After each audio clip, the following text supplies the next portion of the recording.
This one's for the culture.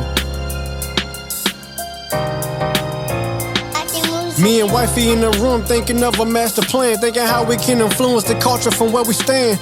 Knowing that our steps are ordered by the master's hand, still 10 toes down, we ain't switching up the stance. The mission of this music ain't just to make them dance, trying to tell them about the rock. Cause they build. And welcome to the last edition of the Bond Chronicles of 2021. What a year it has been. I hope everyone had a Merry Christmas. We definitely had a great one here. I am your host, Mr. Bond Chronicles on Instagram, Mr. Ray Bond on Twitter, and I'm blessed to be here with my host, Mrs. Bond Chronicles on Instagram, Mrs. Opinionated on Twitter. That's your name? Yeah. When did that happen? I remember I told you that I changed it. That's the name. Okay. Yeah. Well, new things. Yeah. I did it. I figured it out. Didn't know that happened. Yeah. So that's great. So we are here for episode 46, our Alfred Morris episode. I tried to find someone more popular, but apparently 46 is not a popular jersey number. So Alfred Morris it is, and in true Cowboys fashion, they had his jersey up there instead of who drafted him, the Washington Redskins then football team now. If you saw this weekend, the Washington football team got absolutely destroyed by Dallas, so I'm not going to do a whole bunch of trash talking there. And later tonight, when I have to do my other show, that's going to be fun because it is getting ugly fast. Or it got ugly fast. Are they all Dallas fans on that show? There's a bunch of them. There's a bunch of them. So they won the division. They're blowing out Washington. I don't know what the final score is at time of recording, but yeah, it's not good. I'm sorry. It's okay. The Colts won today. They did. Good win. And you mean yesterday? Oh, yeah, yesterday.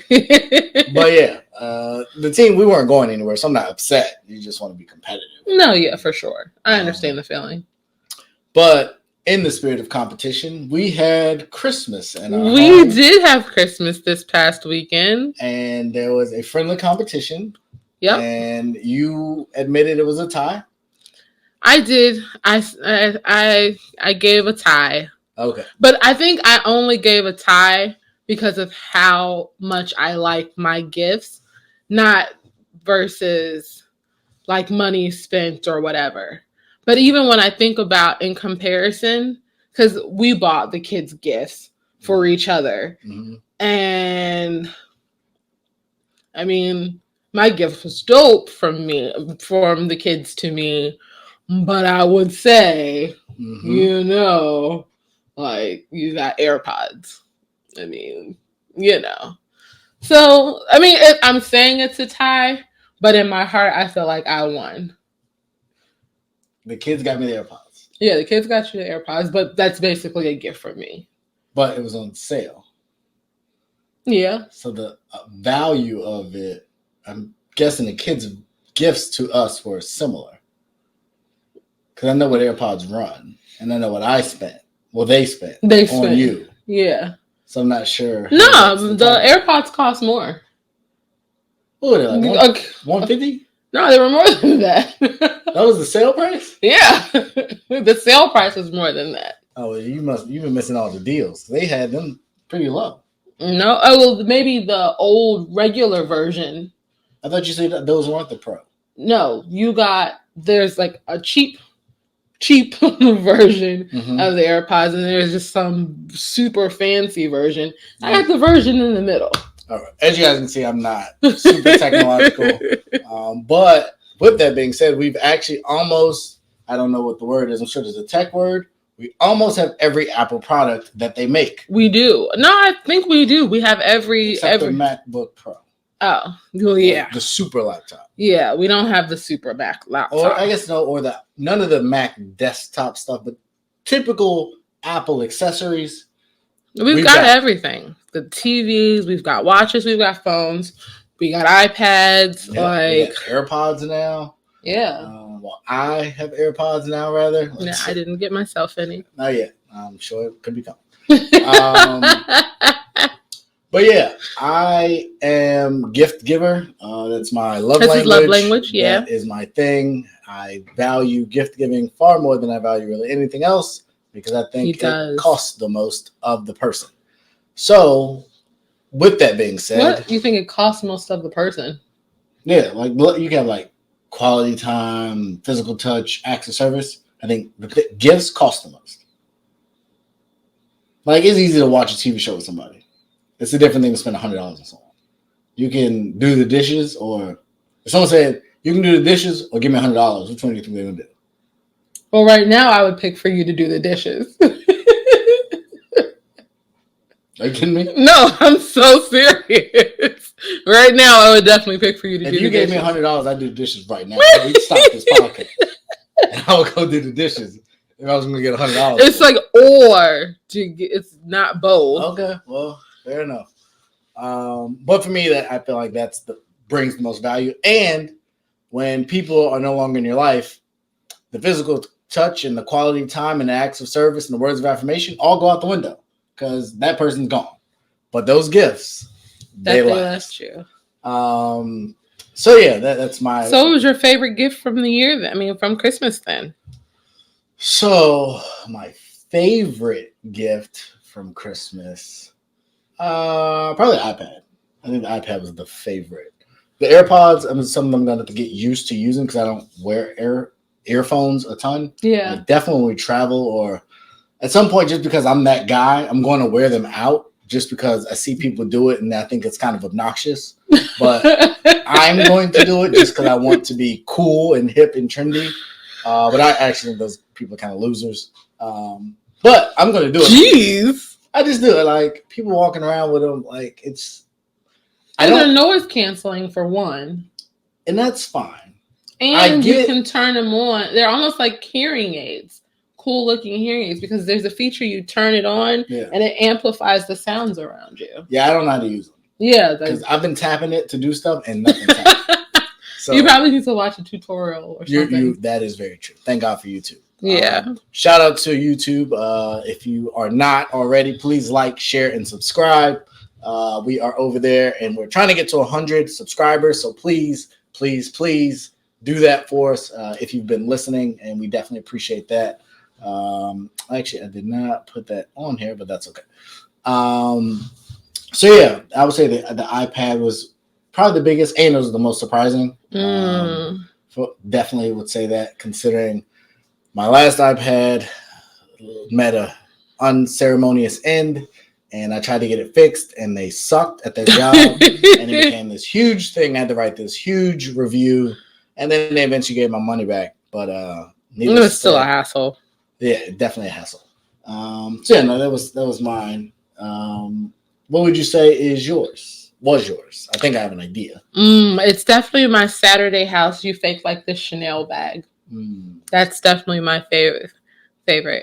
Yeah. Okay. Wasn't sure. Which one did you think? Nah, I figured that one. Oh, okay. No, yeah, I'm super excited. I've been trying to get the bag for ever, basically. And hadn't been able to get it.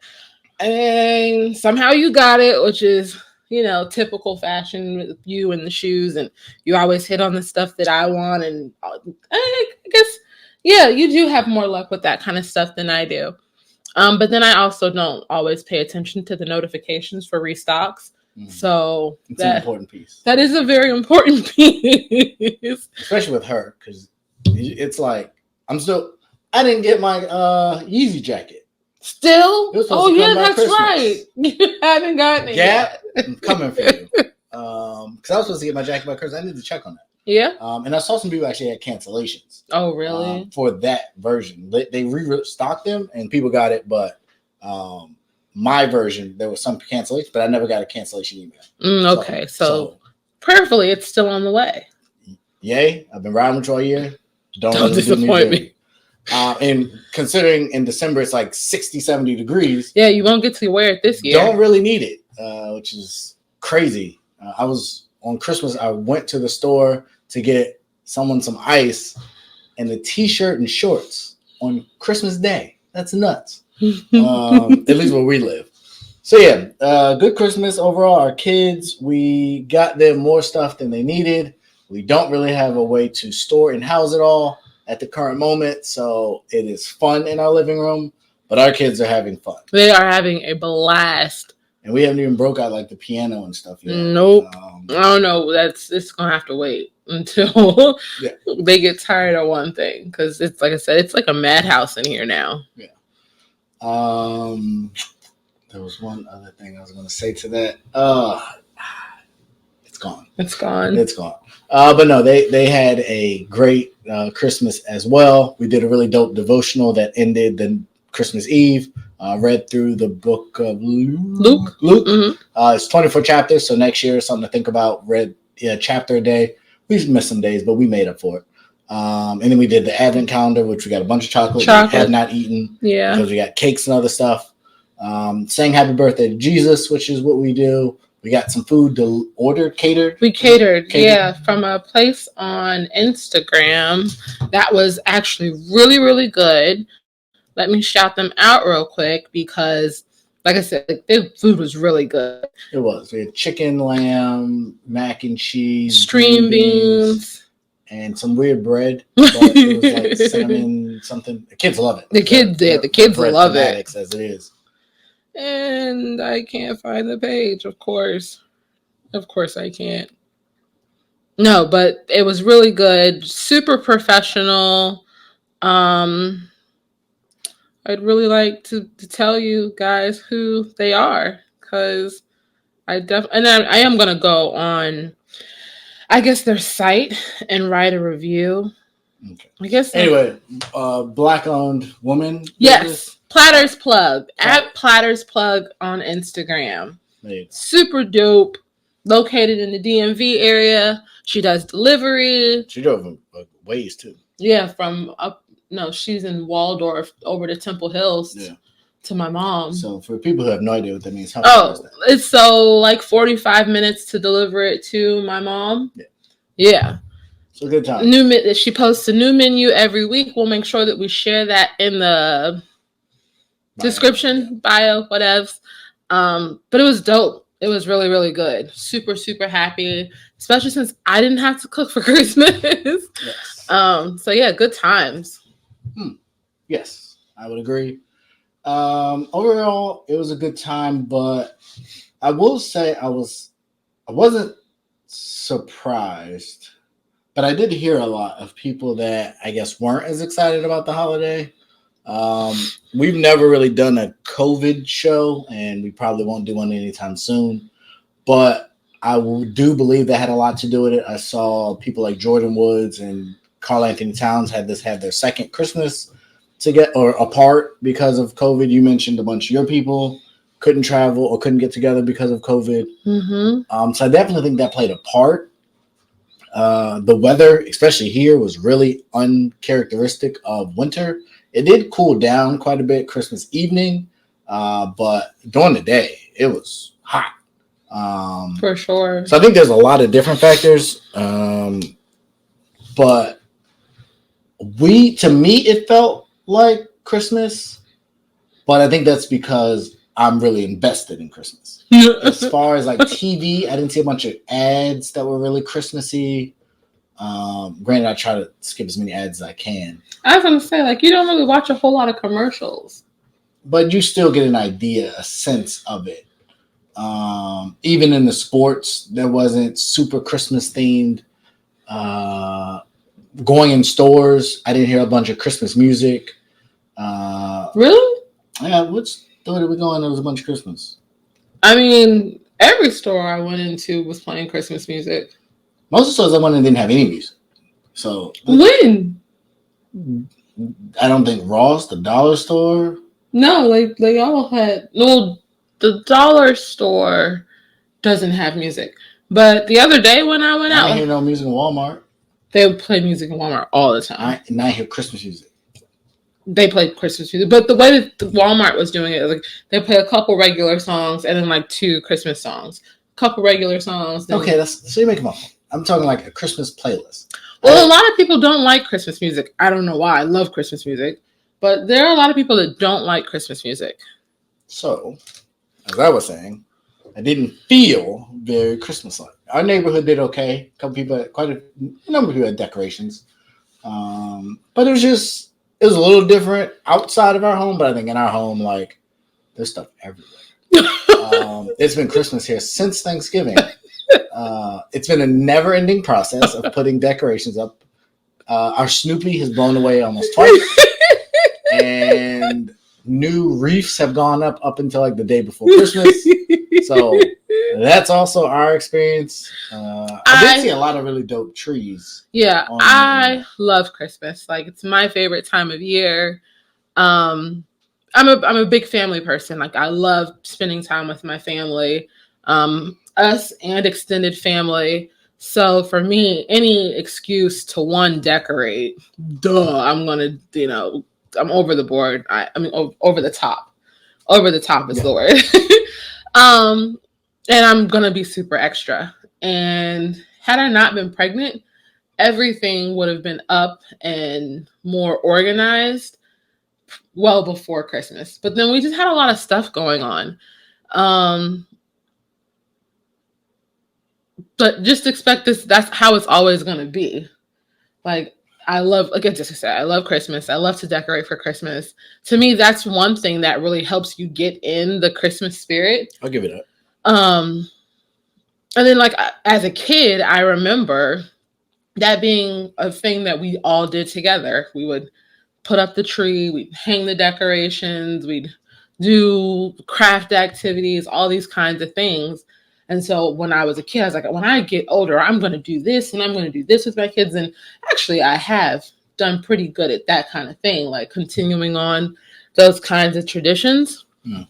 So for me, like, it starts to feel like Christmas before Thanksgiving. Like, I have to, like, hold it in when I know that the season is coming. And if it was more acceptable by society, I would leave my decorations up a lot longer. Like, this year, they're not going to come down until probably about mid-January, but that's more. That's not bad. I thought you were going to say something a lot crazier than that. No, but that's really because of the baby.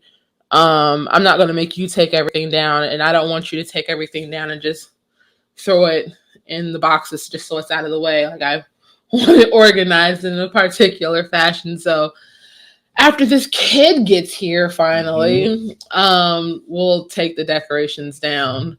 But if it were up to me, I would leave the decorations up until probably February. Even still, that's not as bad as I would thought. So good, we're on the same page here.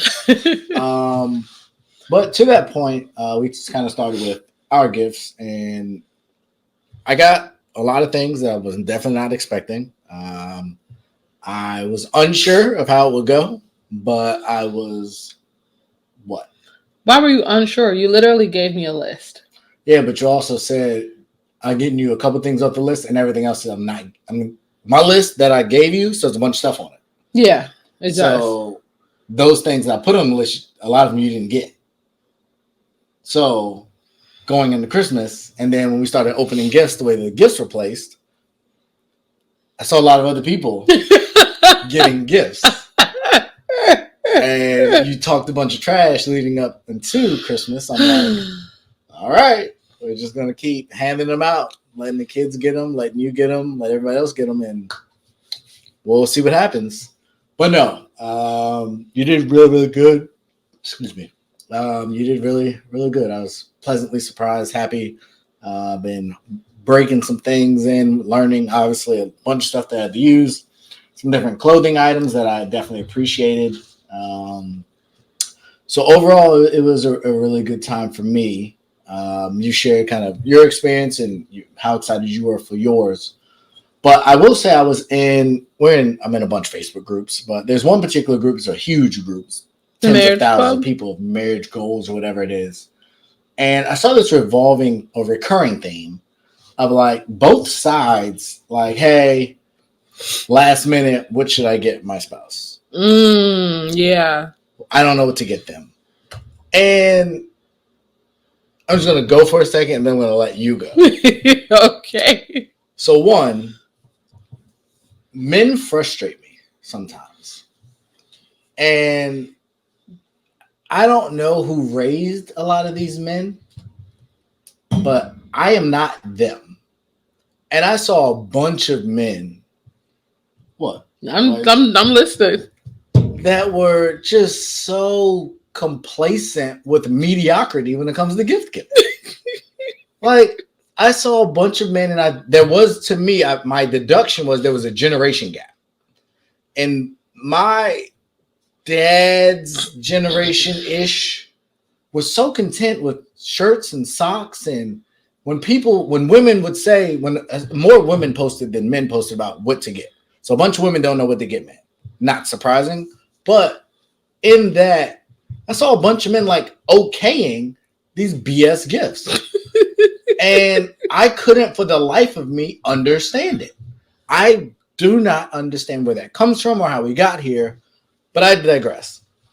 So the other thing that I did, and I tend to engage on these posts because I want to hear people's perspective, but I also want to try and share how dumb some of the stuff I think it is.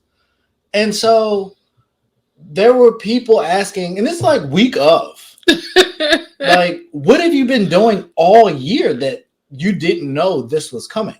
And this is a marriage group. This isn't somebody that just started dating a week or two ago or a month ago. Like, y'all have been married for years in most cases. Like, one lady's like, yeah, we've been married 2 years, or we only been married 2 years. I'm like, man, you do know there's Valentine's Day, Father's Day, birthdays, and you've had a Christmas before. So how do you still have no idea what to get this gentleman?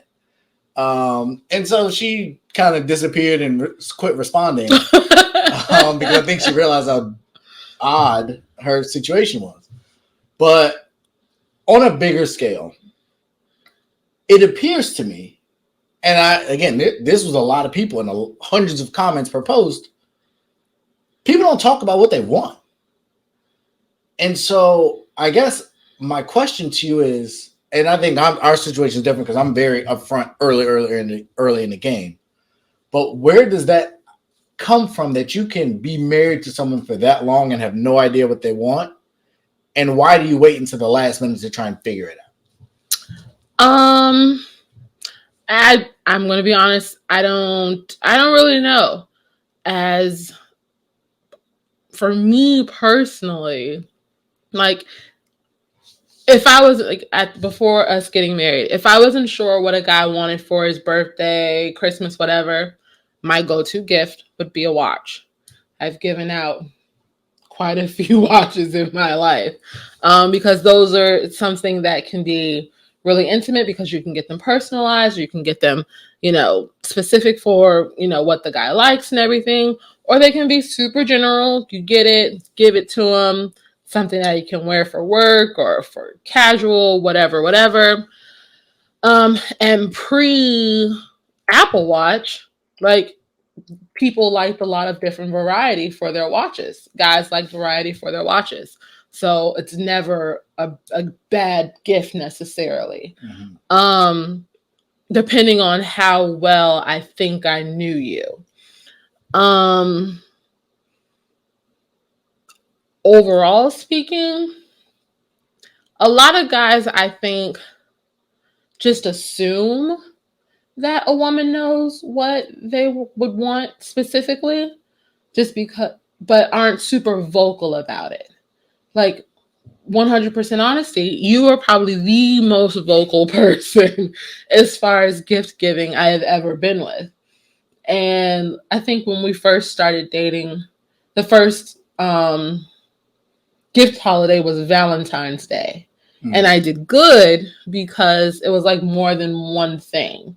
No, maybe it was Christmas. It was Christmas, but we weren't even officially dating yet. Like, we just decided to exchange gifts. Mm-hmm.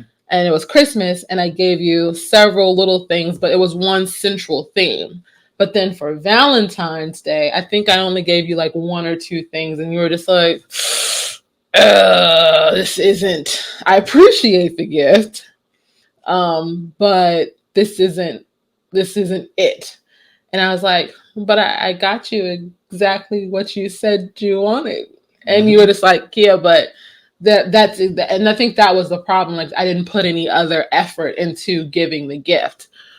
And then I think since then I've done better. Sure, I would agree. And so now that I have a better idea of how, I mean, well, one, I've always known how important gift giving was for you. I mean, even going back to like high school, this guy was like, gift me, like anything, everything, whatever. But as in a relationship, it's different because you want it to be something personal, but you also want it to be something that your partner likes.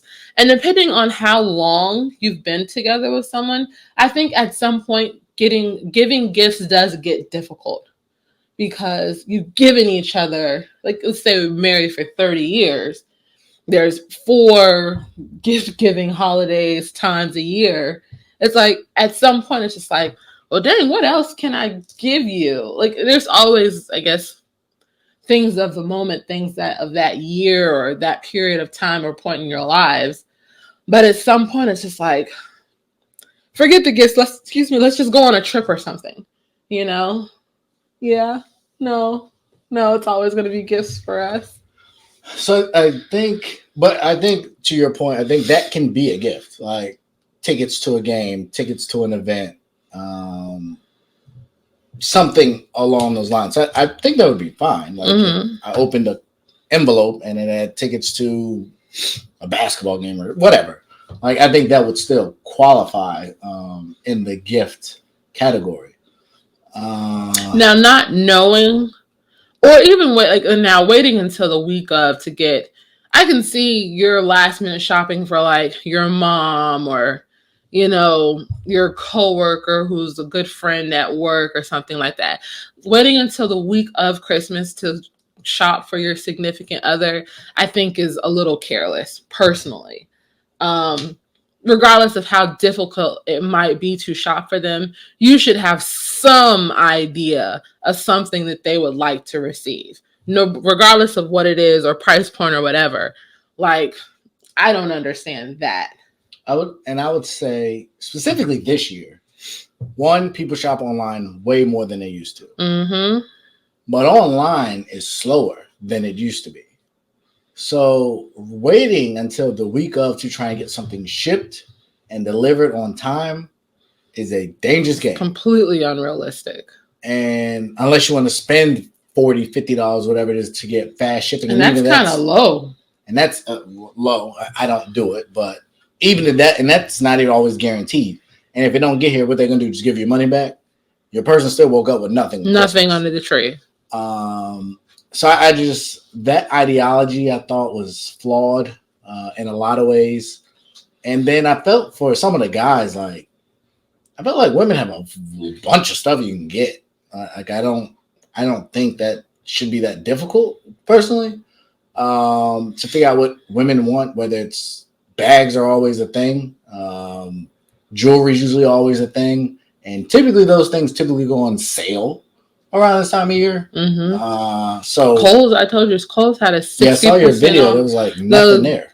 The display cases were empty. Lingerie is always a win that time of year as well, as long as you know your woman's size, which if you're married, you probably should. Or that's easy to find out if you don't. So I understand that everyone's not a gift love language, but I do think it doesn't take a ton of effort that would go a long way. Do you have to buy someone a Porsche or a new car or a new house or anything? No, like, that's excessive and great if you can, but not necessary. But I think there are a lot of opportunities in the world today, especially with the internet, that if you handle things and do it effectively, you can have a really good gift part to your Christmas. So yeah, we had a great Christmas. I hope everyone else had a Merry Christmas. To those who didn't have someone, I know that can also be tough. So we do want to give our sympathy and our love to those people that may not have had the best of times. I saw something from Young Dolph's. I don't know if it's his wife or baby mom, but they lost him right leading up to the holidays. I saw a couple other situations where people lost their lives leading up to the holidays. I know that's always difficult. So definitely want to give our heart and condolences to those people, because that also is tough. Yeah, my cousin's widow, he messaged me it's just a picture of my cousin Rob. Mm. And he was struggling this weekend. And because Rob loved Christmas too, like I think that was part of his love languages. He's a big gifter and receiving. Yeah. And it was really difficult for him. And we texted for a little bit, but it just makes you more appreciative of the fact that you didn't lose, especially now with COVID and all the other craziness going on in the world.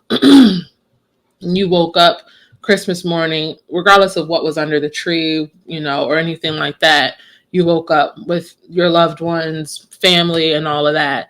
And that's always, like I said, I love the whole spirit of the holiday.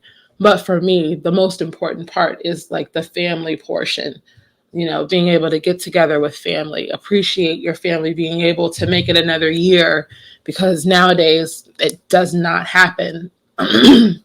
And so, like you said, definitely shout out to all the people who struggle with this time of year, because it's not easy. Yeah, definitely in our prayers.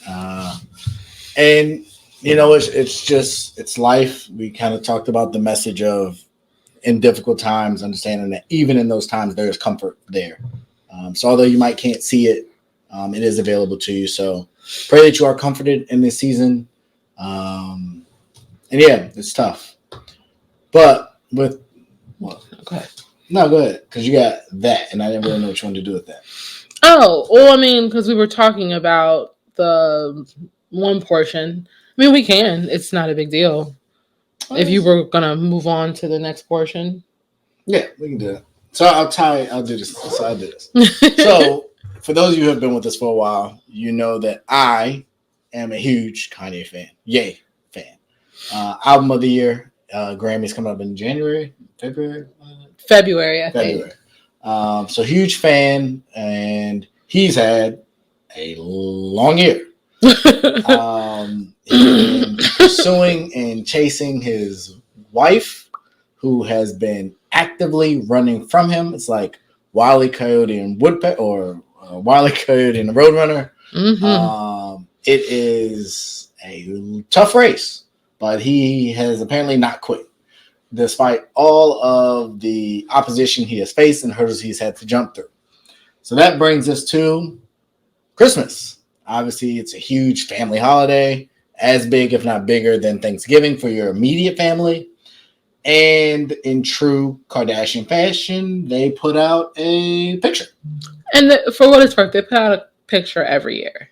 That's what I was in fashion. Okay, yeah. So each year, it's a thing. And there's some more iconic than others, but it's a thing. Not just them, but a lot of people do it. But theirs is important, I guess. Whatever. But with that being said, this year's picture was pretty small in relation to the people that were in the pictures. And you guys have known we've talked about Courtney and Travis. We've talked about Chloe and Tristan. We've talked about Kim and Ye. And almost all those people were not in the pictures. There were two sisters were missing. Apparently it's three sisters: Kendall, Kylie, and Courtney. Yeah, three sisters were missing. No men were in any of the pictures. Not a Tristan, not a Ye, not even Chris's bald black dude. I don't know his name. Corey Gamble is his name. Child, don't give me lying. So most of the kids were there. None of the faces were photoshopped this year. I know that happened in the years before. But it was just interesting that, given the family's quote unquote unity, that they always stick together, that they always are who they are, having so many core members missing, even in the situation with Kylie being pregnant. You would think, yeah. And Travis going through everything that Travis Scott's going through right now. I could see maybe not having Travis in your picture. But you would think you would have pregnant Kylie in the picture. Mm-hmm. She got and a baby, and her baby. And her baby. Courtney seems to be perfectly healthy and fine. I believe they live in LA. Yeah. They all live in Calabasas or somewhere near. Right. So I don't know what is going on, but I will say it was very telling to me that as a family that is traditionally so united, it seems super fractured. And I can't say that it's the Kim aspect of it that is driving this. There was no Pete Davidson, thank God, because I'm sure that would have went pretty poorly. Mm-hmm. But it was just interesting to see. And that's kind of my 2 cents on it. And Chloe, stop doing whatever it is you're doing. Like everything you're doing is not keeping Tristan. So just stop. Okay. Well, we don't need to take it that far. Because Tristan, one, don't want to be kept. That's my point. Let's just start there. But so I don't think she's doing it to keep him. So what is she doing? I think it's more so because there are a lot of her own insecurities that are being magnified by his lack of wanting to be kept. Like, she's always been like the most insecure one out of all of them. Correct. About her looks, about everything about her. And now she's with this, or not with this guy who she's probably been in the best shape of her life over the last 4 years. Mm-hmm. And he continually dogs her with chicks who aren't even as good looking as she is. Like the one who's pregnant now, like she's super basic looking. And for her dealing, have you seen pictures of that woman? I think she's all right. Nah, she's compared to Chloe today, and all her money and all her stuff. Yeah, but he sees her without all that crap. He sees her without the filters and the Photoshop and the glam squad. I mean, he sees the regular her. Right, and even regular her is cuter than the regular pregnant woman. And he sees her insecurities and all that too. Right, and he continues to play on them. And I just don't think he cares. No, yeah, he doesn't care, but that's also playing on her insecurities. Okay. So I think there's a lot of that going on in what she looks like right now. But then it's also like, I just think she's addicted to the stuff that she's doing. Because I was looking at her pictures the other day and her face looks crazy. Yeah.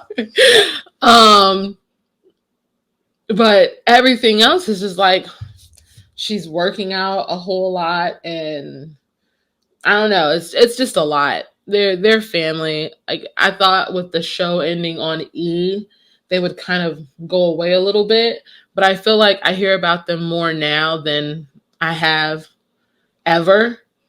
In between the divorce for Kim and Kanye, the engagement for Travis and Courtney. They've been really quiet recently, which usually isn't the best thing. I mean, I don't think they're going to get married, personally. Like, I just don't see it happening. And like I've said before, if they do get married, I just don't see it being this long-lasting, forever type of, relationship. Then with, like you said, with all the drama with Travis Scott, so that brings Kylie into the news. The only one who I feel is kind of normal is Kendall. And then Rob. Like, Rob. Yeah, he's family, but yeah. I don't even put him in the same, because outside of the run he had with Black China, he don't be trying to mess with none of that. Yeah, but his daughter is in the picture. But he ain't. No. So I just don't know. I don't understand. I forgot all about him, so it's just a picture. Yeah. It ain't the show. And that's what I'm saying. I thought they could all afford to fly private to get there for the photo. Most definitely.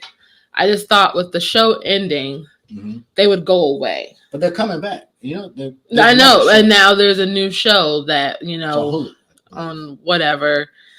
I don't even know if it's out yet. I'm just kind of over it. I'm over them. Yeah. So yeah, we'll obviously be keeping our eyes open on what the heck's going on there.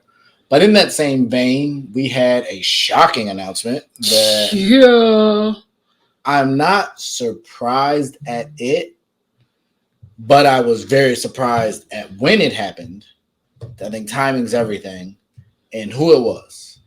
And so for me, I'm sad to report that, and it's Devon Franklin, and filed for divorce from Megan Good. And I haven't seen Harlem, but I've heard some things about Harlem. And I think we talked one of our podcasts. It might have been the last episode where you said that I don't like, or I can't separate like spouses having on-scene intimacy or romance when you're actually married in real life. And I do. I would struggle with it. I do struggle. Well, we don't do it, but it would be difficult for me. And so in his role with his following, I guess, his occupation, there's certain aspects that are probably pretty difficult. I would think are very difficult. Whether it's how she's portrayed on screen, whether it's her actions on screen, like I think there's a lot to juggle there. Spiritually, physically, mentally, I think it's a lot to handle. So I did think it was odd. I will say, I use the word odd. He filed versus her. They did come out with a joint statement that I don't really care much about, to be honest, because I don't think it means necessarily anything. But I think it's the right thing to do. But I was shocked. I was disappointed. I don't know where it came from, and it's not really our business to know where it came from, although I do want to know. But my initial suggestion was she cheated. Apparently that is false, so I will stand corrected. I was wrong in that. They apparently just grew apart, which to a certain extent I can understand if you're trying to suppress a lifestyle for a long time, and it just becomes a lot.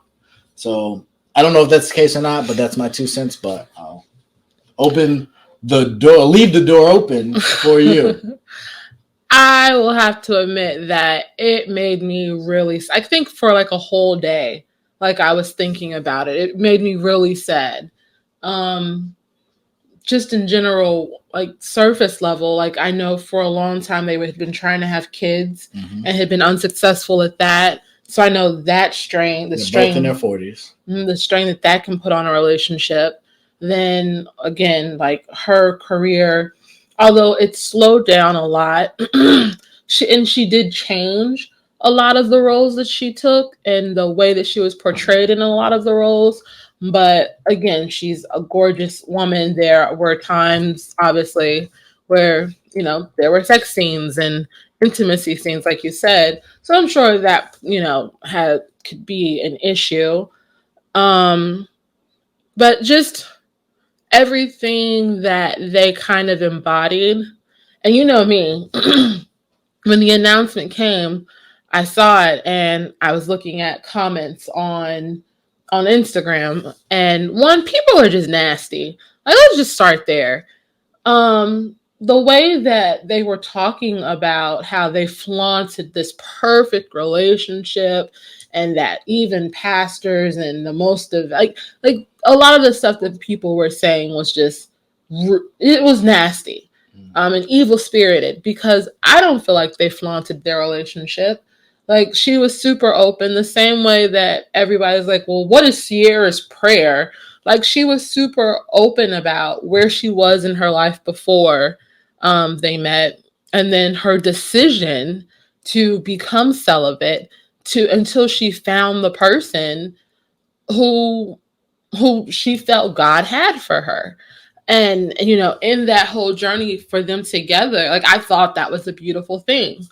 I thought that, they had a lot of the tools that, unfortunately, in a lot of celebrity couples, marriages, relationships, that people don't have to make their relationships last. So it was really disappointing for me. And I don't even typically care about celebrities breaking up because they do it so much. But it made me a little sad. And then obviously them announcing it around Christmas time, like, sheesh, you couldn't have waited like until after Christmas, or you couldn't file until after Christmas. I don't know. It was just really sad.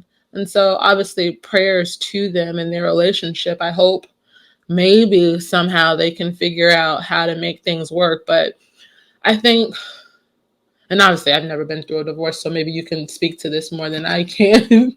Possibly.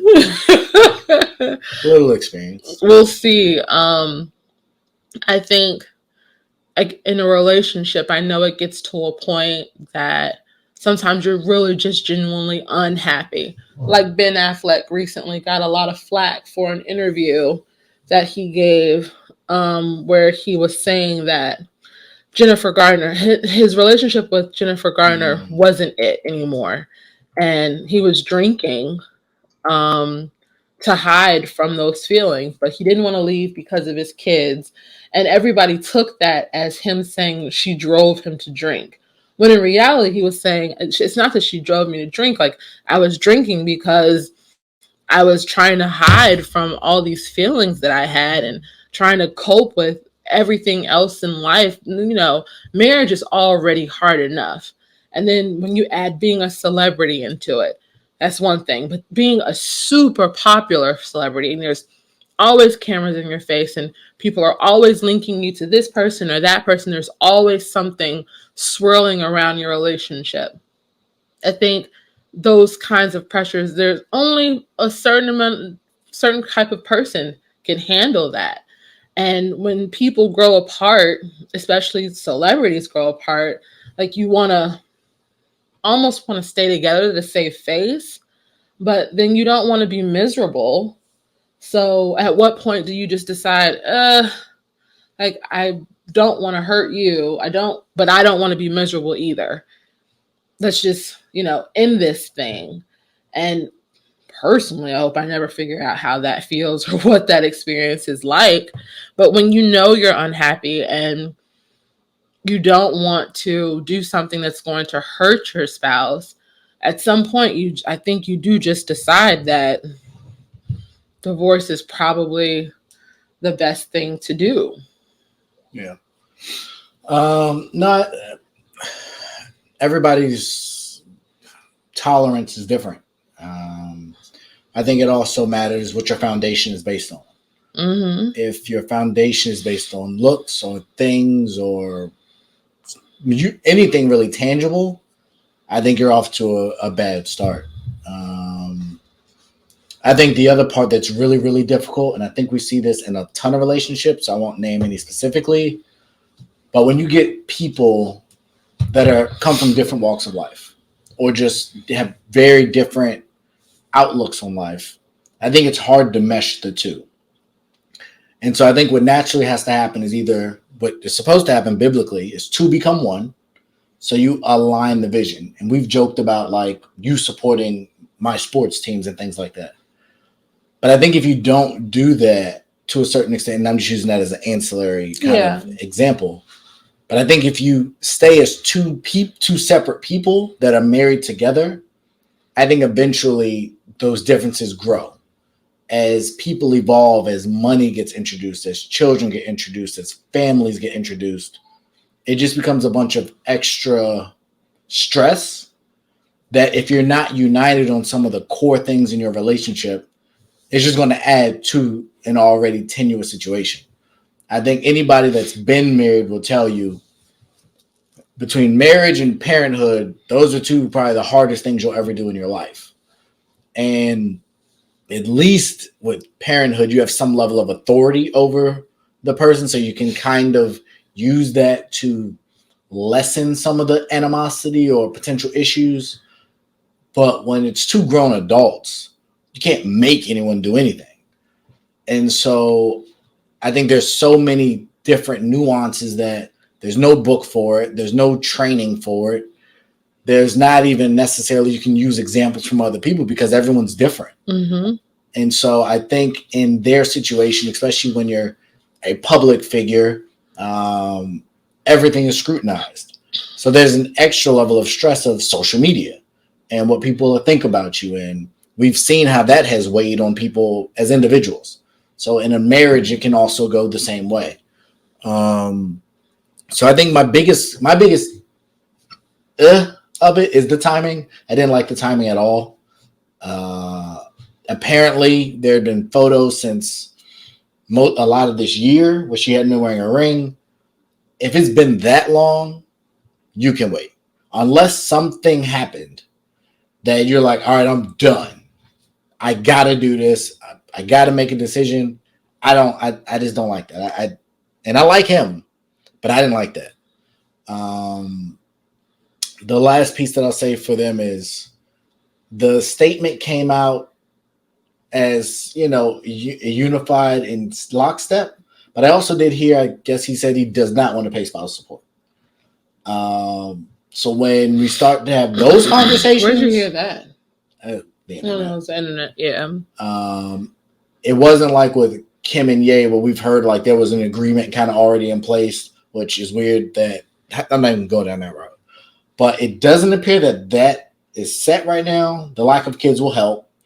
I don't know their living situation, if they have multiple homes or how that's going to work, but I do hope it stays this way. It doesn't get messy. Hopefully they can amicably. I would love for them to work it out, whatever the issue is. But if not, I do hope for both of their image sakes that it works well. And actually, one more thing. The burden is just bigger when faith is your foundation. The expectation is just different for me as someone that, actively speaks on the importance of my faith. That matters. And so it is frustrating and very disappointing when you see people that allegedly did it the right way. They waited. They had a strong Christian foundation. When they don't work, I think it sends a bigger message. And it's not that it should, that a pastor failed or what have you, because pastors are human. Like, pastors get attacked probably more than most people because the goal is to make the pastor and the Christian look bad. Mm-hmm. So I get that part. But to people who don't, it makes it easy target practice. And then it becomes Christian jokes and God jokes. And I don't like that. So that's the other part, that when you are the Tim Tebow, when you put stuff out like, we're going to be celibate, we're going to do it the right way, and it doesn't work, I think that's where some of that criticism can come from. And I completely agree with you, because that's what a lot of people were attacking. They weren't even necessarily attacking them. They were attacking. They wrote books and stuff. You've profited off of this perspective. Yeah. But that's exactly it. Like, people were attacking that portion of the relationship, not them so much. But even still, and that bothered me a lot, because generally speaking, if you have that foundation, you should have the tools to work through things. And so for me, I think that was the light bulb wow moment. It's just like, even people who have all those tools, sometimes it doesn't work. They don't make it. And excuse me. Then to watch people tear that down as if it was insignificant, as if it doesn't matter, and as if they portrayed it just for profit. And that's not what they did. I read the book. I watched. Yeah, it was really good. Okay.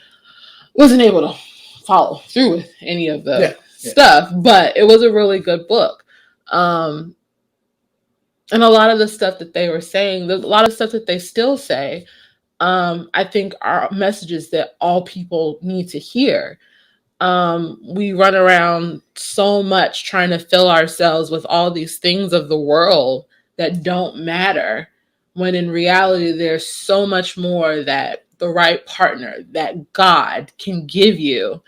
And to see how quickly people were ready to just tear all of that up and be like, I knew y'all were faking, and I knew this was an act, and all of that, that bothered me a lot. Yeah.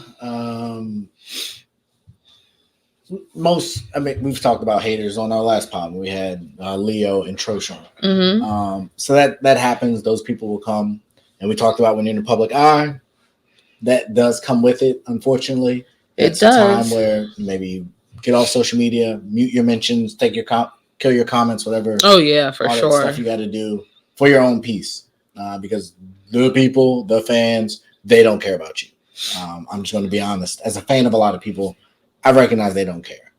They're selfish, and in some ways, I guess it's their right. But it sucks when they take that approach. Mm-hmm. But for what it's worth, there were no kids involved, but definitely prayers to both of them. I do hope that, as you guys kind of go through this season, again, it stays positive. It's effective negotiations, communications. You guys can, if it comes to it, part ways as friends, move on with your lives, but it's tough and it sucks. It does. It does. So one other thing that also was pretty eye-catching, Jay-Z showed up on Alicia Keys' Twitter thing. room. I don't know what it's called. I don't know what it was. Space. I think it's Spaces. And I actually got the notification and jumped in and I listened for a while.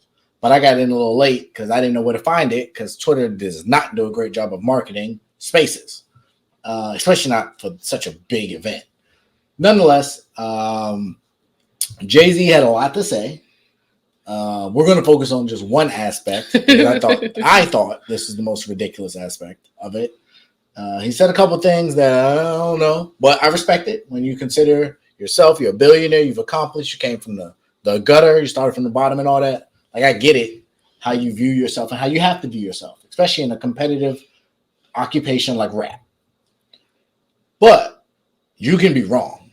And so Jay-Z said that in a very haughty way, high level, that not only is he not going to do a Verzuz, but that no one can even stand on the same stage as him. Stand across the stage from him. Yeah. Cue Lil Mama, but Cue Lil Mama? What? She got on stage with him. You know what he meant, bro. But yeah, the world, the Twitterverse, podcasts alike were up in a tizzy over Jay's statement. I personally grossly disagree, and I've gotten into multiple conversations with a number of people on a variety of different platforms about it. But I will allow you to go first. I know I've led most of the topics, and give us your thoughts, and then I will respond. Low key, I think he's right. Like, realistically speaking, you could put a lot of people across the stage from him. There are, I think, Drake, Lil Wayne, Kanye. Some people said Eminem. I saw Future thrown in the, People really said Future. I know Future said something. No, there were people that said Future. And a lot of, people threw out some folks who had legit good catalogs. But when you think about, and Verzuz, there's a lot of different factors that go into Verzuz. The music selection, the energy that you're able to give the crowd, like just a lot of different factors that go into who we as the fans feel won Verzuz. Now, coming off of that performance with Kanye, Drake, if that's what you feel is a good representation of your musical career, that would not be. He wouldn't do that. Jay-Z. Like, Jay-Z would wipe the floor with him. Now, better, comparison to me, Kanye. Like, Kanye's set for that concert that he did was amazing. And there was a lot missing. And there was a lot there. But the fact that Kanye could play a Jay-Z song because he produced it, like, people don't, those little nuances like that, that is insane. Like, I feel like Kanye would be the type of person, he would play like 10 songs that were Jay songs that he produced. And he'd be completely justified in doing it because he made the song, like, he made the beat. All the Watch the Throne is up in the air. I mean, there's so much that they could go back and forth on. That, I think, would end up being a tie. Because Jay wins, but go ahead. I mean, it just would be too much to just say it, unless it was like a landslide. You can't say somebody sufficiently beat Jay-Z in a Verzuz. again, Future, like, I don't know in what world people even think that's serious. I mean, Rick Ross said he wanted the verse Jay. Yeah, Rick Ross, stop it. There's 3. Just and stop it. I'm going to take Diddy out because he doesn't really. And Diddy doesn't rap. Right. Like, let's just, that's not a conversation to have. So I guess the biggest competitor, realistic competitor, would be Lil Wayne. And so when you sit and you think about Lil Wayne's catalog versus Jay-Z's catalog, like, it's great. It is amazing. It's better. It's amazing. But the problem becomes, what are you playing? That's because him as an artist, he might feel a song is better than whatever he's putting up against Jay-Z. But the fans, like, you can't just go and choose some obscure track. Like the Carter 5, there's nothing on the Carter 5 that would beat a Jay-Z song. Maybe Mona Lisa. And I'm sure Jay's got many songs that are better than Mona Lisa. So you're really talking about a limited number of his albums, not his whole discography. It's just not. Like the dedications, the Carter, not the Carters, all 3 droughts he could pull from. No ceilings. No ceilings, yeah. And then the first 3 Carters. And what gets lost somehow in this conversation are features. Right. And features. Jay-Z arguably has, I think, a bigger selection to choose from. Ain't no way. When you start talking about mixtapes, when you start talking about features, when you start talking about everything that he's put his hands on, like, he can. And so, again, unless Lil Wayne just beat him in, like how, what was it? The Locks Dipset. Like how everybody thought that gets reversed. I think Jay-Z is Locks in a Verzuz. Because people forgot how dope he is? Yes. Wayne had bigger, to me, commercial success, including mixtapes. People talk about Wayne's mixtapes unlike anyone else's mixtapes. No, yeah, because they were incredible. Yeah. Wayne's mixtapes are better than most people's albums. Wayne was at a point when he was redoing some of Jay's songs. He did. Death of Autotune was a really good one. Better than the artist that originally made them and made them his songs. Like when Swag Surfing comes on, yeah, I don't think about the Swag Surf song. I think about Lil Wayne's. Correct. So that's what I'm saying. Like, unless, depending on the track list that he came up with, and it was a decisive round for round, he won this, he won this, he won this, I don't think anyone gets on the stage and it's just like, yeah, I beat him. Everybody knows I beat him. Because there'd be too many question marks. The same way we watched, I can't remember which the verses it was, but we kept going back and forth about what song beats what, and it gets too convoluted. If you were going to go up against Jay-Z, you have to have a decisive win. There can't be any gray area. I completely disagree. No. I think because you're not going to get up on stage and go against Jay-Z and be like, oh yeah, I kind of won that round. I kind of won this round. No, you have to flat out beat him. I don't think anybody can do that. So we disagree on that. But I do see, for me, I look at it as Jay-Z's the bar. He's the pinnacle of rap. Just his aura of who he is. He's the man. Everyone that says they're the man has said that he's the man. Right. So if you're even competitive with that guy, you win. Or it's a win for you. So I don't think you got to beat Jay-Z. So then what's the level? What's competitive? If it's 11-9, 12-8, that's a huge win for whoever's standing across from Jay. Because Jay was supposed to beat everybody 14-6, 15-5.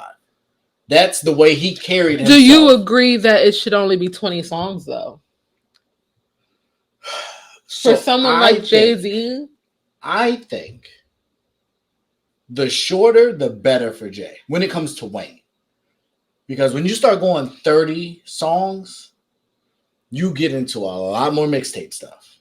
And you get away from a lot of hits that Jay has, to me. And I think the big piece of this is, where is it? They wouldn't have it in New York. I would see either Miami or or LA. And in either one of those, I think it's advantage Wayne. What? Wayne is definitely Miami. Right. So in LA, I would argue Wayne's the man there too. Why? Jay-Z's great in New York. Jay-Z's God in New York. Jay-Z's God in New York. I'll give you that. Although there's a lot of Nas people that would argue that. No, I agree. But generally speaking, Jay-Z's God in New York. I don't think most New York rappers are God anywhere else. In today's society, Southern rappers are big in a lot of places because there's a lot of South. Mm-hmm. So I think LA would be the best middle ground. But you still think Wayne has like a home court advantage. But I think in LA, Wayne would have a lot of love in LA. He made a song about Kobe Bryant. He did. Like, he does that. So I definitely think it would be great to see. I think when you start factoring in, I think performance is similar. I think features would be great. They both have worked with all of the same people. They both done a bunch of great work with some of the same people. So that would be interesting to see. Some Beyonce or whoever would come out and do a song with him and be like, hey, I need you back for this song on this side. Like, I think there could be a ton of that. Jeezy would be involved. Ye would be like, Drake, like, and there would be a ton of Drake and Nicki stuff. Like, I think it would be a generational moment. Jeezy, Gucci was a big moment. Jay-Z doing a versus against anybody is literally a moment within itself. Agreed. So, like, if he changed his mind and decided that he was going to grace the versus stage, like, it would definitely be the highest viewed versus, period. So that brings me to my last point, and we can move on. You made a big statement. So you think and we'll just go for argument's sake, because for competitive sake, a Wayne Jay versus you think would be bigger than a Ye Drake versus? Yes. Because Jay-Z doesn't really perform as much as he used to. And now none of them do. And now being able to see him is like a unicorn almost. Like, and then you're talking about seeing him do some of his best songs across from arguably someone who is equally as great as he is. Like, those are going to do numbers easy. And then when you also start to factor in who they could possibly bring out, like, all four of them could all bring out all the same people.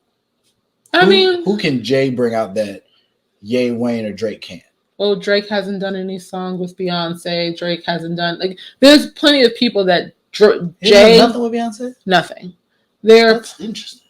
There are plenty of people, and not to say that Drake can't, but Jay-Z could pick up the phone and call anybody, like literally anybody, and say, hey, come on over here. They're both in that category. I mean, I'm sure. Outside of Beyonce. And she might just do it off GP to shade whoever. But I don't see Drake calling anyone and they be like, nah, I'm busy. That's just me. No, and I'm not saying that he can't, but given who Jay-Z has worked with, like Mariah Carey, Missy Elliott, like they're the list of people that he could get to come on. I don't want to hear either of them. I'm just saying, generally speaking, like who he'd be able to bring out.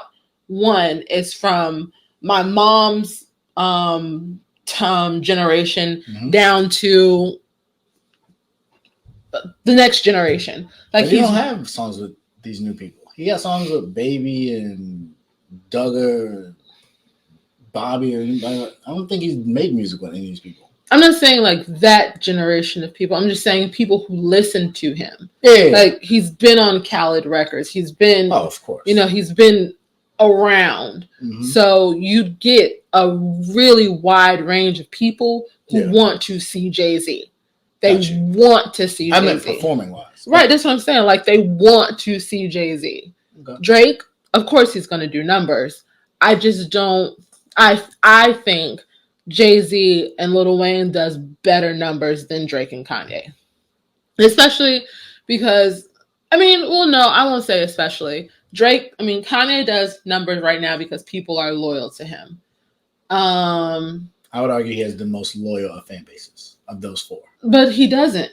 Do you know how many of his fans have turned on him in the last whatever many years? That's just because we feel how we feel about Kanye. I see enough online to let me know that there are a lot of people who are still mad about the hat. There are a lot of people who are mad about his comments. There are a lot of people who feel a way about him. And these are people who were super avid Kanye fans before. What I saw this man do the last 6 months lets me know if those people turn their back, he replaced them. I'm sure, but that's also a thing. Like he's replaced a lot of fans. But again, let's not forget what Jay did with that NFL and Kaepernick stuff. I know a lot of people are still mad about that. Right. I hear you. I'm just saying Kanye's fresher in the memory. And I think fresher in a positive. But so no, I do think Jay-Z, Lil Wayne would be bigger and the most competitive. Most competitive? Yeah. No, I think Ye and Drake would be talking a lot. I don't think Drake would talk a lot, but I just don't feel. I don't know. There's something. If Drink Champs Ye show up, Drake gonna have to talk a lot. Because Drake ain't gonna sit over there and let Kanye talk like that. But that's the thing, like Drake. Because Aubrey is a savage. He's a killer. Don't let the light skin beard fool you. He is a killer. And it's not even that. Like he would perform some of them disses, I believe, in that Verzuz. Unless Larry Hoover and Jay Prince got to him ahead of time and said, I don't think he would. Like pre-benefit concert, their relationship and that's what I'm saying. Would probably do that. Now, I don't think he would do that. And I don't even think for real he would have done it before then. Like, Drake talks a lot of trash, but on stage, his persona, the certified lover boy, and I guess that ain't him. He gave a lot of props at the benefit concert. So I would agree. Yeah, so that's not him. That's that. It would be a celebration of their music. Right. And nobody wants to see a celebration of your music. I want to see you come for each other's necks. But I think Drake would competitively do that. I think against Kanye. 100 against any of them. Not Wayne. I think him and Wayne, if they ever did one, I think it would be if they did like a brother thing where Jay and Ye did one, which Jay said he wouldn't do, and then Drake and Wayne did one. I think those would be. I think the Ye and Jay one actually might be a little contentious. Because I think. If Jay did like Big Brother or any of those kind of albums, Ye would definitely do that song. Like those songs, like I think it would feel away. But Jay-Z has shot many shots right back. Right. And so again, it's you. If you really love these people's music, like there's disses laced in all of their songs. Wayne and Jay had their time. Man, did they? And like even when Kanye and Jay were going back and forth for a while, like it would be interesting. But me personally, and this is me trying to be objective. Like I really am. I really am trying to be objective here. Like I still think if you don't have a decisive win against him, you can't. You can be proud of yourself that you got on the stage and you made it look cool, but it would just solidify how great Jay-Z is, has always been, and probably will always be. Agreed. So, really in wrapping with greatness, the opposite of greatness is trash. And not the opposite of greatness. And Vibe, I understand why your readership is down now. Y'all are trash. 100%. Y'all must have sold to the whitest of white folks who don't listen to music. Definitely don't listen to R&B music. I'm super confused and a little bit offended for R&B because of this little list y'all decided to put out. So Vibe put out a list of the top 21 R&B songs of the year. Yes. Albums of the year, I'm sorry. To R&B albums. And I'm not going to waste a bunch of time on it. I have two things to say. First, y'all haven't spoke out about Jussie and how y'all killed people for not supporting him. Y'all owe us an apology. I'll set that aside. This list y'all came up has a lot of problems. But the one that I took personally and I was offended by is y'all don't have Her as a top 21 album of this year. And I don't care if Damage came out in 2020 or not. That album came out this year. That is a Grammy-nominated Album of the Year candidate. And you don't have it anywhere in your top 21? Like, that's absurd. Jasmine at 3, I won't kill y'all for it. Tinashe at 2. Listen. Go ahead. What? Go ahead. What? Like, I wish I had, like, the Houseway meme that we could put across the bottom of the screen right now. Like, you can do that in editing or something like that. I don't know. But, like, just looking at this list, what were y'all smoking?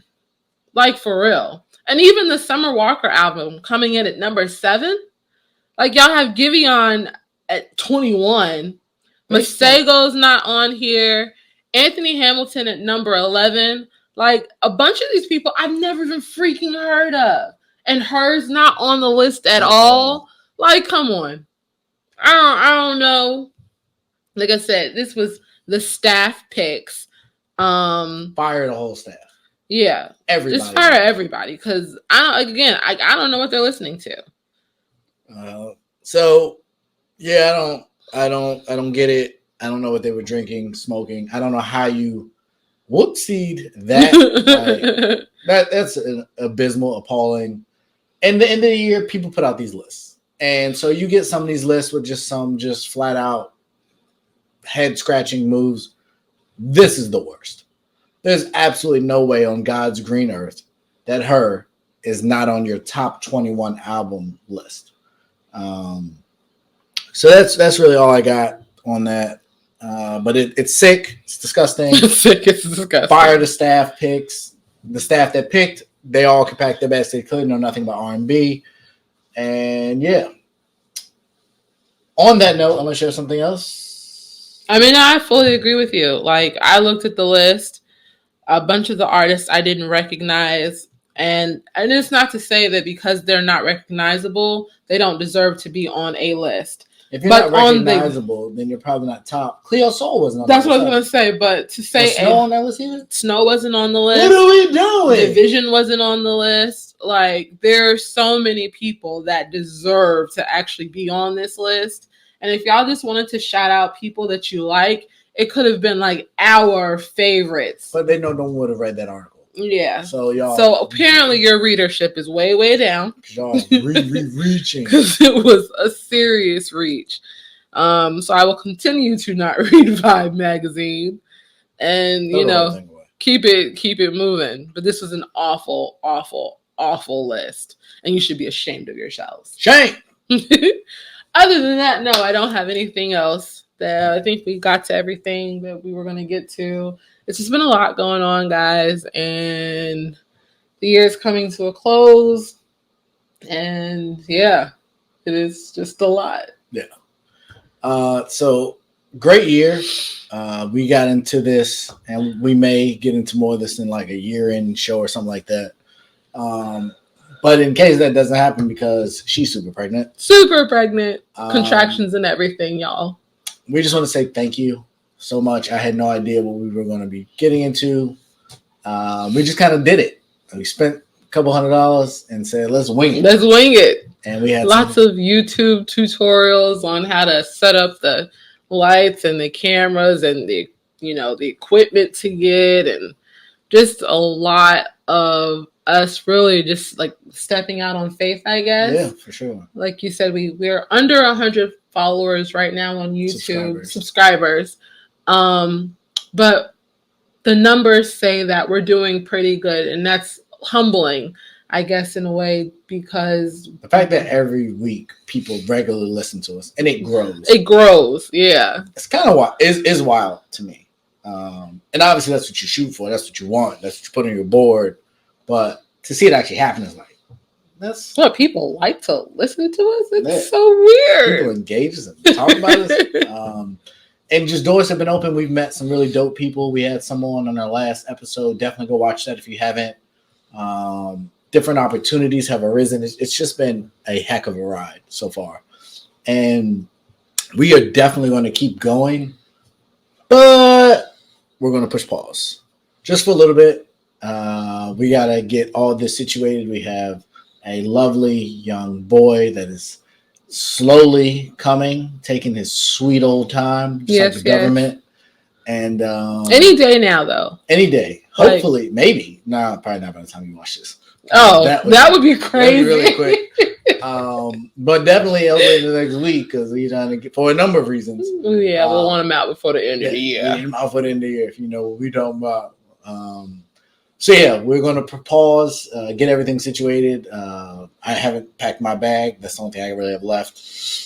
We still have, actually, there's quite a few things that we need to do before he actually gets here that have not done yet. I mean, one, just getting all of the stuff in the places where it needs to be. Oh, okay. I'll give you that. But for that reason, we're going to take the month of January off, get situated, get as much of a schedule down as we can. As you know, we have two other ones that are on a good schedule. They don't like the schedule, but they're on the schedule. They are. So as we kind of adjust to that, we'll kind of have to see how that goes, play it by ear. As far as our recording times, the lives, all that. So we do appreciate your patience. There may still be content that gets dropped. Maybe, maybe not. Keep those notifications on. We will obviously keep you guys aware as we go through this process. Pics, vids, things like that may leak out. You never know. Right. So that means you should be following us on all social media platforms. On all of them. I mean, even including our personal pages, because we post obviously a lot to our personal pages. Yeah. Just our life. We're pretty cool. Yeah. Yeah, I post a lot of cool stuff. I post more than I might overshare some things, I think. You think so? Yeah, maybe a little bit. I have like 5 times as many posts as you. If anyone I post some more on my stories. Yeah, I don't really do the stories. And I post more personal stuff. You post a lot of like random stuff. What's more personal than me and my kids? No, bro, you be posting like sports, headlines, and all that. That's and fair. Most of what I post is me, family, or 100%. Yeah, I agree with that. So definitely do. It's on the bottom there. Well, I'm at the bottom. We got to get you added. There I am right there. Yeah, but your Miss, what is your Twitter? Extraordinary or something? No. It's Miss Talks a Lot. Miss Opinionated. Miss Opinionated. How do you? Is that MS, MZ, MRS? Oh, Mrs. Opinionated. Mrs. Opinionated. Okay. So we'll work on getting that added to the scroll here as breaking news. Breaking news. I said I was going to do it. She has. It only took the entire year. But yeah, it's been a great ride so far. Great things to come. You can still catch me on the ASAP All Sports All Plays Network. I'll be on there a lot, typically on Mondays and Thursdays, but I just fill in when I can. Yeah, you be in there. I really enjoy it. So y'all can see me over there. And again, make sure you have the notifications turned on. Make sure you like, share, and subscribe because we have some great stuff there. And if you want some end of the year cheer that you would like to share, you can definitely hit us down there. Some good stuff. That's a new way. I'm not begging or whatever it is that you said I'd be doing. Yeah. You got it. Good? It's good. All right. So to end the year, in life, things happen. There's been a lot going on. You have the power to choose what you do. Please choose wisely and always bet on you. We love you. Appreciate y'all. Hopefully you had a Merry Christmas, and hopefully you have an even better New Year. Take care.